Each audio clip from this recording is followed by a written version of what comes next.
Hello and welcome all back, everyone, to the Monsters, Myths, and Mayhem podcast. Like always, Silverwing or Silver here, and joining me still is... Chaotic. What do you mean still? Like, am I just going to stop joining you someday? My anxiety is peaked now. Oh, you're what? Headliner, Silver's getting rid of me. Like, 5 more episodes, you'll never see me again, guys. Just go look in the local pig farm. Please help. They don't eat teeth. She's going nowhere. She's under a soul contract she made with the Wolpentinger from last episode.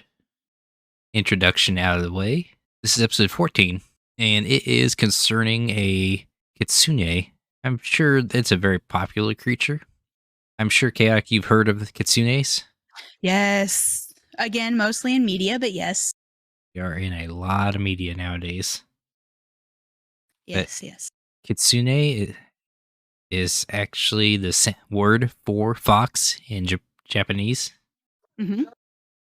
But it is also the word. It is also the name for the spirit fox, for a fox with more than one tail. Yes. Kitsune, I guess earlier, is a fox with more than one tail. It gains its second tail after it reaches the 100-year mark. That's when its second tail appears. And some sources say it gains a tail every 100 years, up to 9 tails. And 9 tails is the max. It cannot get any higher. Mm-hmm. When it reaches 9 tails, people start calling it the Kyubi no Kitsune, Okay. or 9-tailed fox. And when it reaches 9 tails, its fur changes and becomes white or gold. Gains the ability to hear and see anything happening anywhere in the world. Other tales credit them with infinite wisdom or omniscience. Did I pronounce that right? Omniscient. They become omniscient. Omnipotence or omniscient? They see and know everything. Yes. Something that a lot of gods claim to have, but this fox actually does have. And it started out just like a regular fox in the woods. Just a regular fox? Just a fox, and then that gets old. Pretty much lives for a very long time. The more tails it has, the more power it possesses. So if it's got 2 tails, stronger than the 1. Right, numbers and so on go. and so forth, you know? Yeah. How numbers go. Hey, some people might not know. Oh, I'm sorry. That was rude of me to assume. Stories depict them as intelligent beings which possess magical abilities that increase with their age and wisdom. They have many powers. Shape-shifting. Yeah, many powers to them. It is said that they learn to shapeshift when they first reach 100. Some say the more talented of the kitsune can shapeshift at age 50. But in order to shapeshift, some say they have to place reeds, a broad leaf, or a skull over its head. And it is common for kitsune to take on the form of beautiful women, young girls, or elderly men. Usually they take on the form of beautiful women. There's a lot of stories of them trying to lure men in, which we can get into later on. I say most of the media stuff I see is the shape-shifting. Mm-hmm. A lot of the stories have them they have a hard time hiding their tails or ears or fur. Some part of their fox appearance is hard to is always easy. It's hard for them to hide.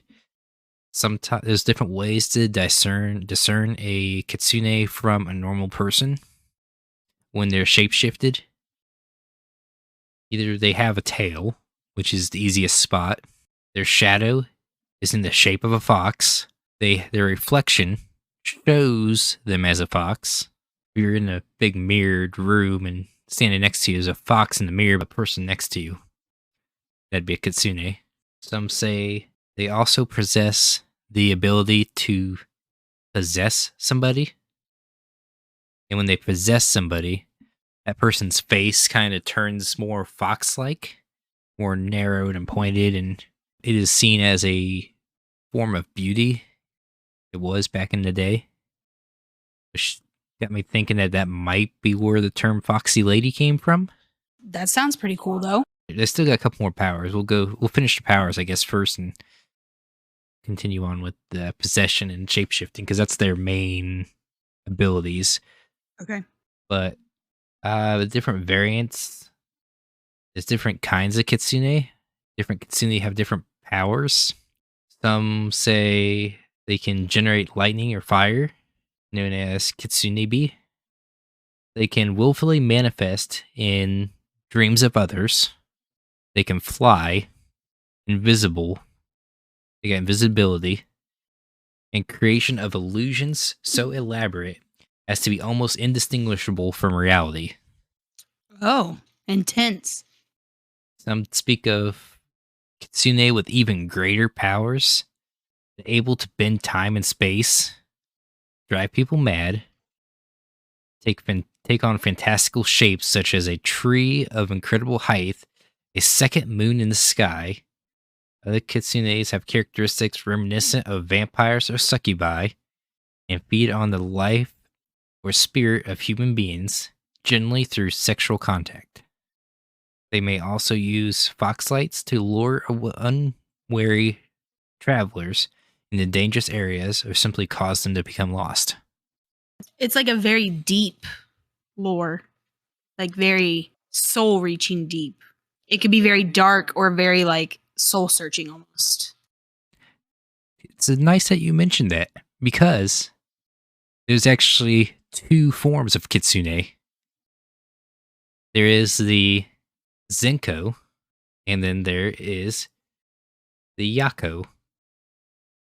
The Zenko kitsune are literally, it means good foxes. There are benevolent celestial foxes associated with the goddess Inari. They are sometimes called Inari foxes. They're not actually Inari, but they're Inari's messengers. Inari uses them to communicate between the spiritual world and the mortal world. And there's different statues throughout Japan of them carrying different objects, which symbolizes different prosperities. They are the good foxes. They do the benevolent things with their powers. Usually, they don't do the mean, hateful tricks. They play the tricks nicely. Like the more funny ones. Yes, yeah, the harmless pranking foxes. I got you.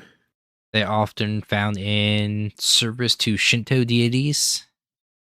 The Shinto deity Inari or Buddhist Dakini Zenko can even be enshrined as gods themselves or as manifestations or emanations of higher deities. The Yankos, though, Yakos, Yako, or Nogitsune, No Gitsune? sounds right, are a type of kitsune magical foxes found in East Asian folklore.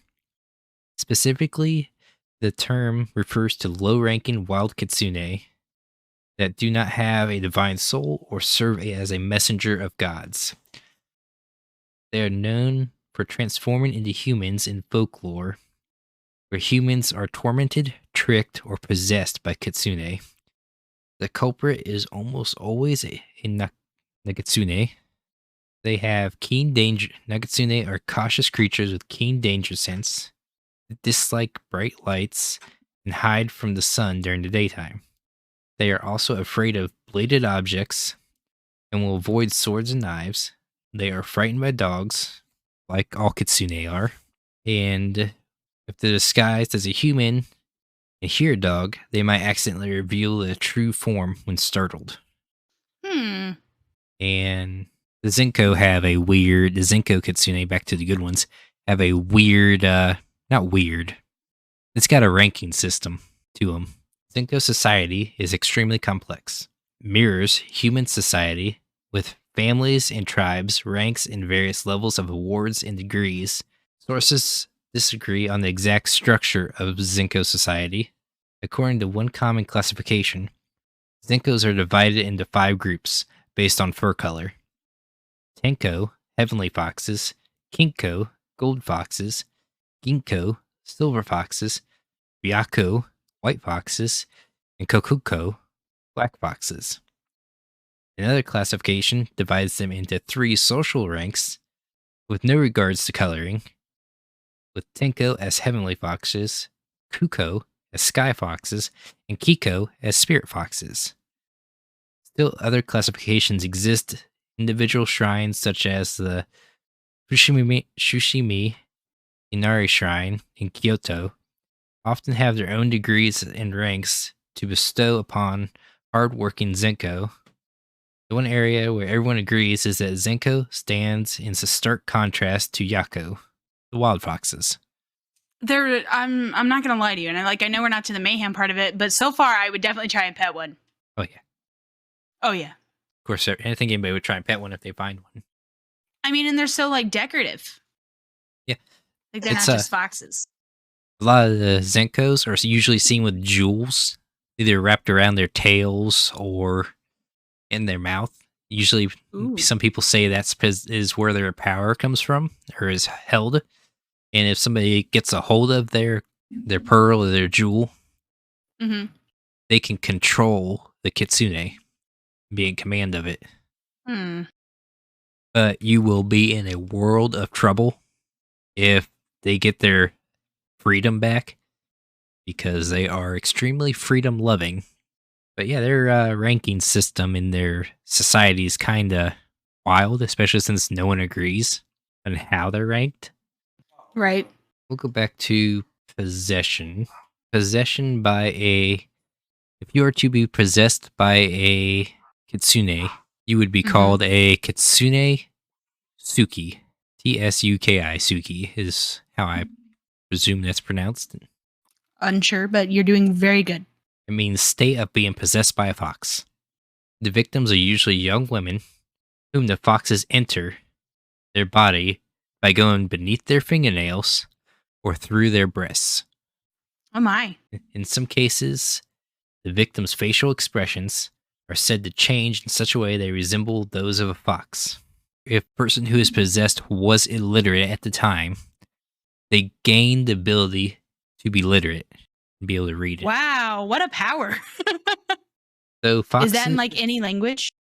Yeah, I believe so. It didn't specify. It just said they gained the ability to read and be literate, which I'd imagine that'd be any language. Right. I mean, yeah. But if the fox leaves you, you become illiterate again. That is highly unfortunate. Being able to read and do any language literacy wise, and then they just decide they're going to leave, and now you can't do any of it anymore. That would be devastating on your brain. You would also be possessed, so I don't know if you'd really actually notice you gained the ability. I don't know. Some possessions are they're just frontal, and you're still back there somewhere. Yeah, the kitsune suki is usually seen and attributed to malign or evil intents. They're usually with the Yako, and sometimes when you're possessed, this is for a quote or written verse in, I think it's a book called The Glimpses of Unfamiliar Japan, Volume 1, from folklorist Lafcadio Hearn. Describes this condition of being possessed as, strange is the madness of those into whom demon foxes enter. Sometimes they run naked, shouting through the streets. Sometimes they lay down and froth at the mouth and yelp as a fox yelps. And on some parts of the body of the possessed, a moving lump appears under the skin, which seems to have a life of its own. Prick it with a needle and it glides instantly to another place. By no grasp can it be so tightly compressed by a strong hand that it will not slip from under the fingers. Possessed folk are also said to speak and write languages of which they were totally ignorant prior to possession. They eat only what foxes are believed to like: tofu, abarage, azukimeshi, so on. And they eat a great deal, alleging that not they, but the possessing fox are hungry. Hmm.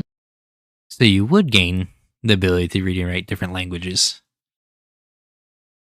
Yeah. So you would like learn all languages, like anything you were present, like in the presence of, basically, or needed to learn. Yeah. Might be part of the omniscience coming through of some of the Right. kitsune. And when they become unpossessed, they will never be able to eat any of that food again. And you also lose the wisdom. Exorcisms, often performed at Inari shrines, may induce a fox to leave its host. In the past, when such gentle measured failed, or a priest was not available, victims of kitsunesuki were beaten or badly burned in hopes of forcing the fox to leave. Then I've seen on one account, a way to get the fox to leave is to have someone bring a pack of dogs and just have them lick your entire body. Uh-huh. That's supposed to scare the kitsune out of your body What the fuck? Like, just licking just a bunch of dogs, because they're terrified of dogs. but like they're part of the canine family? Does That it have to be like foxes hunting dogs though? Does it have to be like hound dogs? just said dogs in all my descriptions, so I'm not sure what type of dogs would be available 'Cause, like, in I the feel early like- stores of Japan.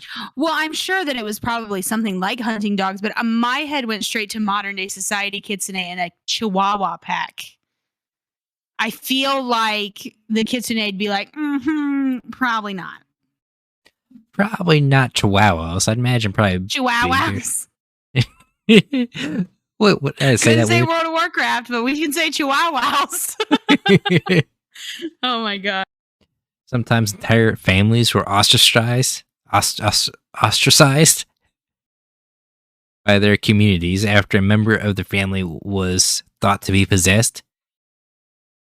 And if the entire family is thought to be possessed, it was just entirely bad.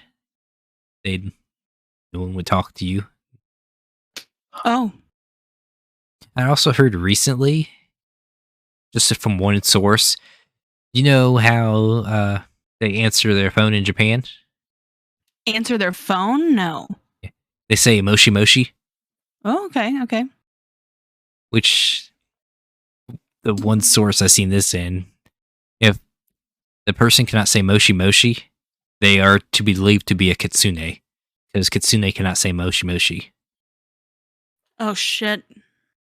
Let me look that up real quick just to see what moshi moshi is, because I was like, I don't know. I feel like I wouldn't say it just because I feel like I'd mess it up. And then they'd be like, oh, you're a kitsune.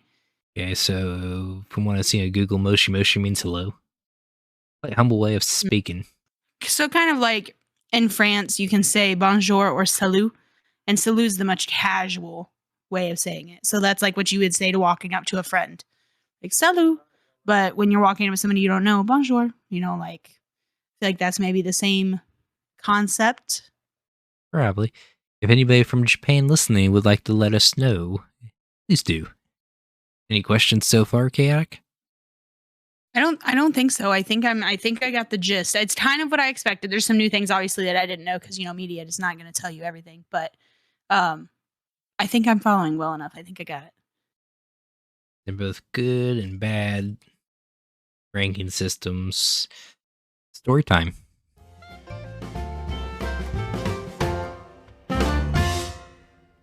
There was a folk story that was illustrate the imperfections of Kitsune's transformation. There was an old man of importance staying at this inn, and he went to take a bath. The bath was too hot and scalded his foot, and in his pain he ran from the bathroom naked.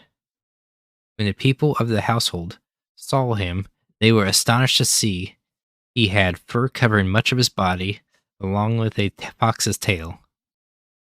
Then he transformed in front of them, becoming an elderly fox and running away. That kind of illustrates how there can be just lose their grip on their transformation. In the next story, it's longer, but it was also in the news recently. Do you remember, it was a month ago, 2 months ago, about the kitsune killing stone that broke? Yes. Okay. This is related to her. Okay. It is Tamamo no Mae. Tamamo no Mae was born, when I seen, about 3,500 years ago in what is now China in her early life. So, Tamamo no Mae, she goes by many names, but Tamamo no Mae is Tamamo no Mae. Just call it Tamamo. She started off in China, right? She was a powerful kitsune then, and she was able to get in favor with the king. Not king. She disguised herself as a beautiful woman and became the favorite concubine of King Zhao of Shang. At this time, her name was Daji. Was a model of human depravity. She held orgies in the palace gardens. Her fondness for watching and inventing new forms of torture are legendary. Daji eventually brought about the fall of the entire Shang dynasty. She managed to escape execution and fled to the Magadha kingdom in India. Magadha, she was known as Lady Kaio, and became a consort of the king, Kamashapada, known in Japan as Hanzoku. She used her beauty and charms to dominate the king, causing him to devour children, murder priests, and commit other unspeakable horrors. Eventually, whether because she ran out of children to eat or because Kamalashappada began to turn away from her to Buddhism, she fled back to China. So, China to India, now she's going back to China. And this time it's the Zhao dynasty. She called herself Bao Si. It was known as one of the most desirable women in all of China. She became a concubine again, this time the King Yu. Not satisfied as just a mistress, she manipulated the king into deposing his wife, Queen Xin, and making Bao Shi his new queen. Though she was beautiful, Bao Si rarely ever smiled. In order to please his beautiful new wife, King Yu committed acts of such evil and atrocity that eventually all of his nobles abandoned and betrayed him. Eventually, King Yu was killed and Bao Si captured, and the Western Zhao dynasty was brought to an end. Somehow, Bao Si managed to escape again and went into hiding for many years. Next time she was mentioned, she transformed and disguised herself as a 16-year-old girl named Wakamo. She tricked the leaders of the 10th century Japanese envoy to the Tang dynasty, Kibi no Maki, Abe no Nakamo, and Ganjin, as they were preparing to return home to Japan. Wakamo joined the crew and took the ship to Japan, where she hid herself away for 300 years. Oh, she hid. Yeah. Which, imagine if you could shapeshift, you could probably hide pretty well, especially with the freedom to move about. Right. In 1090s, she resurfaced once again. This time, she transformed herself into a human baby. Oh. And hid by the side of the road. A married couple found the baby. Yeah. The married couple found the baby, rescued it, taking her as their daughter, and naming her Mikuzume. She proved to be an exceedingly intelligent and talented young girl, and was so beautiful that she attracted the attention of everyone around her when she was 7 years old. Mikuzume recited poetry before the emperor. His imperial majesty immediately took a liking to her and employed her as a servant in his court. Mikuzume excelled at court, absorbing knowledge like a sponge. There was no question she could not answer, whether it was about music, history, astronomy, religion, or Chinese classics. Her clothes were always clean and unwrinkled. She always smelled pleasant.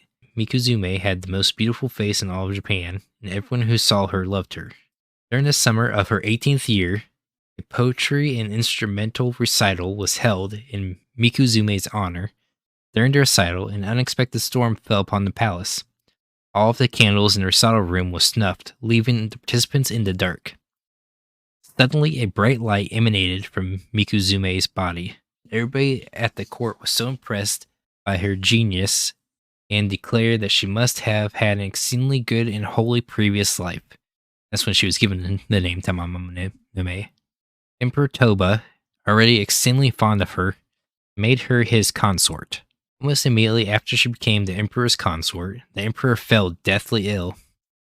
None of the court physicians could determine the cause, and so an onmyoji, Abe no Yasunari, was called. Abe no Yasunari read the emperor's fortune and divined that he was marked by a bad omen. After that, the highest priests and monks were summoned to the palace to pray for the emperor's health, and there was pretty much no effect by all the praying, and the emperor continued to grow worse. Abe no Yasunari was summoned again to read the emperor's fortune. This time, to his horror, the onmyoji discovered that the emperor's beloved Tama no Mae was the cause of his illness. She was a kitsune in disguise, and was shortening the emperor's lifespan in order to take over as ruler of Japan. Emperor Taibo was reluctant to believe the diviner's words, but agreed to test Tama no Mae just to be sure. And that's a little bit where the succubi part comes in, where they were draining. She was draining his life force. Right. Kitsunes are like a little bit of everything. A little bit of Transformer, a little bit of succubi, a little bit of God's messengers.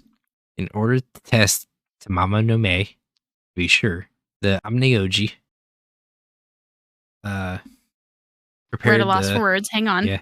404 silver error. He's down. Too many words on the screen right now. I was trying to read them. But in order to test Tamamo no Mae, to be sure to save the emperor's life, Abe no Yasunari prepared Taizen Fuken no Sasei, the most secret and most powerful spell known to Onmyoda. Tamamo no Mae was ordered to perform part of the ritual. They reasoned that an evil spirit would not be able to participate in such a holy ritual. Though she was reluctant to participate, the emperor's ministers persuaded her.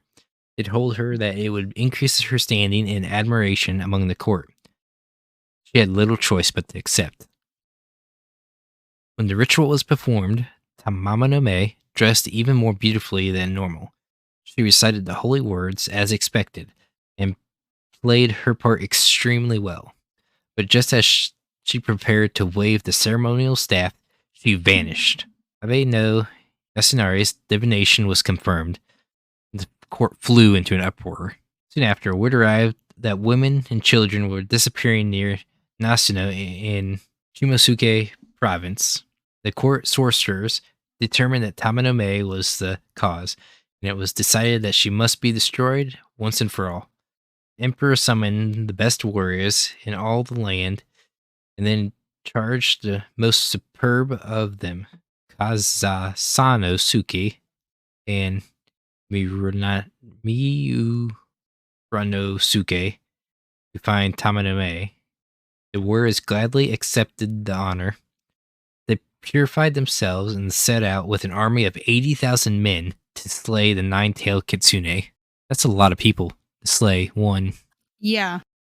Upon reaching Nasuno, the army quickly found the kitsune. The warriors chased her for days and days, but the fox used her magical powers and outsmarted them time and time again. Easily escaping the army grew weary and frustration set in. It seemed that nothing they did was working. However, Kazunosuke and Uranosuke would not accept the shame of defeat and vowed to press on. They practiced harder, honing their tactics, and eventually picked up the Kitsune's trail. One night, Uranosuke had a prophecy dream. A beautiful young girl appeared before him crying. She begged, "Tomorrow I will lose my life to you. Please save me." Murasuke adamantly refused, and upon waking, the warrior set out again to find Tama no Mae. Sure enough, the next day they caught her. Murasuke fired 2 arrows, one through the fox's flank and the other through its neck. Kazunosuke swung his blade. It was over just as the dream had said. However, Tama no Mae evil did not end with her death. 1 year after she died, Emperor Kono died heirless. The following year, her lover and former Emperor Toba died as well.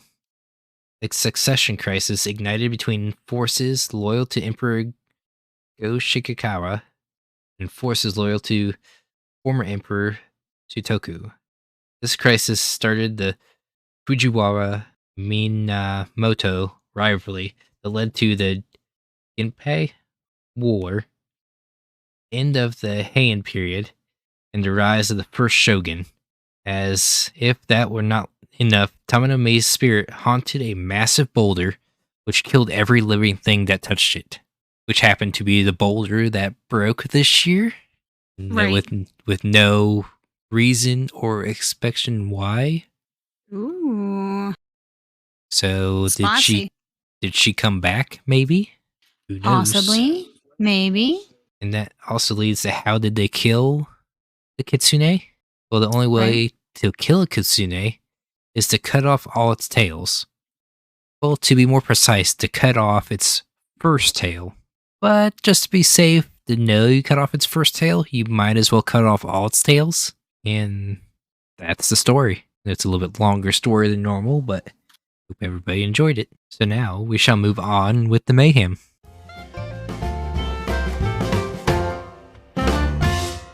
Okay, so mayhem. Mayhem. Anyways, I don't know. I don't know how I feel. Like a part of me is like, oh, there's not too much mayhem. Like they're generally mind your own, but I feel like there's a lot of power there. I think it'll be split. I think the Zenko would be not chaotic, not mayhemy, but the Yako, like Tamino Mei, if they get greedy for power, I think that could cause some issues. Right. In the modern day time, I think we got enough mirrors around everywhere and dogs everywhere. I don't think they'd be able to stay hidden very well. But if they stay invisible in the countryside, maybe. Yeah, I agree. I feel like it'd be half and half, but like I still feel like I don't know. It's like hit or miss because some of it's paranormal, obviously, like possession, being able to interact in ways that aren't necessarily like a face to face or a sight kind of like fighting style. It would be different and be difficult, but I feel like they just wouldn't be super high on the mayhem meter. I feel like it'd be a little lower as far as like how crazy it could get. But there's a lot of them. It could go hit or miss. I don't know. Yeah, I think it depends on if the Zenko keep the Yako in checks, if there's a checks and balance there in their society. If they're not, then that's just kind of free for all roaming. I think it'd be more on the lower, more local scale chaos. Small towns, gossip. Yeah, something. Maybe they're all movie stars. I don't know if their form would be revealed in the camera since cameras have mirrors in them. If they can't actually. Right. You take a picture of a lady and you're standing next to a fox in the developed photo. Yeah, I agree. I feel like it would be a matter of like who, what, where, when, I think, for as far as everything mayhem wise with the kitsune goes. Just a matter of which kind, what the intention is, who they're going after. Like, I actually feel like the kitsune would be highly disappointed in today's modern society. I feel like possession wise and like, like interaction wise, I just feel like there wouldn't be a whole lot of interest from them for us, like for our species. Yeah. If that makes sense. Probably not. There's not as much because everybody's already tricking everybody anyways. So I don't think they really get much out of actually possessing or transforming into somebody other than just jokes or laughs. I think most of it would be harmless. Mm-hmm. I just remembered back in the day, psychiatrists actually related Kitsune Suki, the possession, when Kitsune possessed people. They later found out that was probably due to something related to schizophrenia. Right. Possibly. I didn't dig too I mean, much it makes sense. But yeah, I like as far as modern media portrays them, like for most of the stuff I've seen them in, they're usually usually it's the helpful end of things. Like they're usually helpful or they're like using their tails for good. Like, they're like using their lives to do good things. So yeah. I seen them, I believe they got some in Oh, what's that anime's name? Okay, so I know they're in One Piece. One Piece has kitsune. Naruto has kitsune. Pokemon has kitsune. With Ninetales and Vulpix, they're kitsune. In Naruto, it's Kurama, who is the nine-tailed fox that resides inside Naruto. He, I believe, would be considered a Yako. Mm-hmm. And the kitsune is also just everywhere, pretty much in media. Anything Tails the Fox is believed in Sonic is believed to be Yep. marked off a kitsune. I have heard that theory, yep. Pretty much any monster or fantasy anime usually brings in a kitsune because they're so popular within the culture. They are. One of the specific shapeshifter ones I'm talking about is Teen Wolf. I don't know if you've ever watched it, but one of the girls on there ends up being one. Was she helpful or did she trick people a lot? No, she was very helpful. Her mom was a little tricky, and it wasn't like the bad trickster. It was like good stuff, and it was mostly she tricked to protect her kid, her daughter that was taking on the kitsune role. But she ended up being very, very helpful, and her 9 tails ended up being her weapon. So like her mother's weapon that she passed down was 9 pieces of a sword that turned into like a huge like katana. It was really cool. But yeah, it was just neat. I think it's also in Supernatural in an episode. A kitsune appears there. Ooh, see, I've not watched all the way through Supernatural. I know SPN fans, do not shoot me if you're listening, please. In 1998, Dean and John hunted one while leaving Sam alone, where he encountered the daughter of the kitsune. They were hunting. An encounter with a kitsune seems to be uncommon. Episode 703, The Girl Next Door, and 1017, Inside Man, are the 2 episodes with kitsune. Anyways, that seems to be all for the kitsune episode.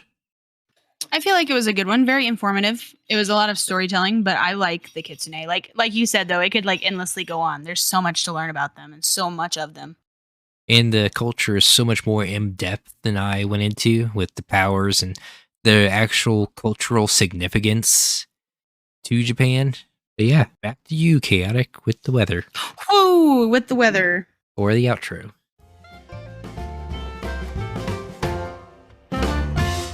Tomorrow it's looking cloudy and rainy because we won't have any podcast things to do. So join us again next Monday on Monsters, Myths, and Mayhem, found on Apple Podcasts, iHeartRadio, Spotify, and Anchor.fm.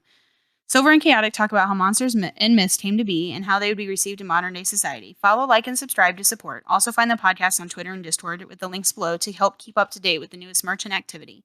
Besides, who knows what mayhem we will get into next. And the episode after this, guys, is a guest episode. Woo! Should we reveal the guest now, Chaotic, or just wait till the episode? We should wait till the episode. Okay. Tune in next time, the next episode of Mayhem.